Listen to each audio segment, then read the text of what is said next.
আমাদের নবীজি জেনা শব্দটা মুখ দিয়ে বলতেও লজ্জা পেতেন।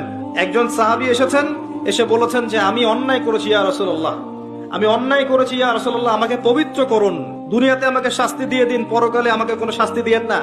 নবীজি মুখ ফিরিয়ে নেন, একবার ডানে একবার বামে মুখ ফিরিয়ে নেন, তার কথা যেন তিনি শুনছেন না। বলছেন বাসায় যাও, বাসায় গিয়ে ক্ষমা চাও, আল্লাহ মাফ করে দিবেন। কিন্তু সেই ব্যক্তি নাছরবান্দা, না আমাকে পবিত্র করেন, আমি অন্যায় করেছি, হুদুদ কায়েম করেন। কি তাড়না, যাতে আল্লাহর কাছে তাকে পরকালে শাস্তি পেতে না হয়, দুনিয়াতে শাস্তি দিয়ে দেন। কি তাড়না! এরকম মানুষ আছে এখন? তখন নবীজি বলছেন, এই কথাটা শোনেন, নবী সাল্লাল্লাহু আলাইহি ওয়াসাল্লাম বলছেন, তুমি কি করেছো? তুমি কি এমন কাজ করেছো? লিসেন, তুমি কি এমন কাজ করেছো? সুরমা দানি থেকে সুরমা বের করার সময় আমরা যেভাবে বের করি, তুমি কি এমন কিছু করেছো?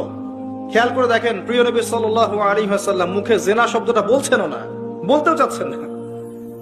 তিনি এত উচ্চ মানের ভদ্র মানুষ, সুবহানাল্লাহ।